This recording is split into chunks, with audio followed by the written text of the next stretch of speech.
बाबासाहेब आंबेडकर प्राथमिक आश्रमशाळा साकरोड तालुका फलटण जिल्हा सातारा। सन्माननीय व्यासपीठ, आदरणीय परीक्षक, वंदनीय गुरुजन व माझ्या समोर बसलेल्या बालमित्रांनो व बालमैत्रिणींनो, आज मी जगातील सर्वात श्रेष्ठ व्यक्तिमत्वाबद्दल बोलणार आहे। ते व्यक्तिमत्व म्हणजेच आई।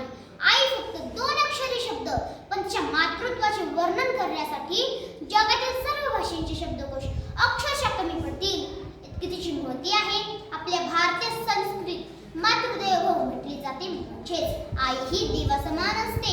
न मातु हा परम दैवतम, म्हणजेच आईसारखे श्रेष्ठ दैवत नाही। मराठी कवी यशवंत यांनी म्हटले आहे, स्वामी तिन्ही जगाचा, आई विना भिकारी। कवी माधव जुलियन यांनी प्रेमस्वरूप आई, वात्सल्य सिंधू आई असे तिचे वर्णन केले आहे।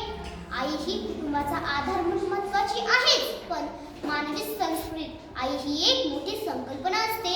पण आईविषयीचे सुविचार, सुभाषिते, कथा, कविता, कादंबऱ्या वाचून ती आपल्याला कधी कळेल काय? कदापि नाही। आई खरंच काय असते कळण्यासाठी त्याला आईचंच काळज लागतं। अहो, वर्षाचे 12 महिने ऊन, वारा, पाऊस आणि थंडीतही सूर्याआधी उठून विस्कटलेलं घर आवरणारी असते ती आई। वडिलांच्या माघारी कुटुंब सावरणारी असते ती आई। आईला कधी पगार नसतो, तिला कधी सुट्टी नसते, ती कधीही रजेवर जात नाही। आजारपणात सुद्धा ती आपल्या लेकरांसाठी, आपल्या परिवारासाठी निस्वार्थ भावनेने राबत असते। आपल्या पोटातील बाळाला न पाहताही त्याच्यावर जीवापाड प्रेम करणारे या जगातील सर्वोच्च व्यक्तिमत्व म्हणजेच आई। आपल्या लेकरांचे भविष्य उजळण्यासाठी स्वतःच्या आवडीनिवडीच्या आकांक्षांना तिलांजली देते ना, ती असते आई।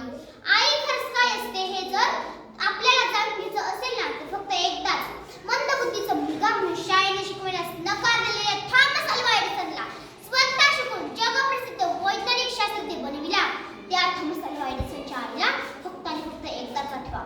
आई खरंच काय असते हे जर तुम्हाला जाणून घ्यायचं असेल ना, तर फक्त एकदाच हिंदवी स्वराज्याचे स्वप्न प्रत्यक्षात पूर्णत्वास नेणाऱ्या आपल्या छत्रपती शिवाजी माता जिजाई आठवा। आणि त्याही पुढे जाऊन सांगते की आई खरंच काय असते हे जर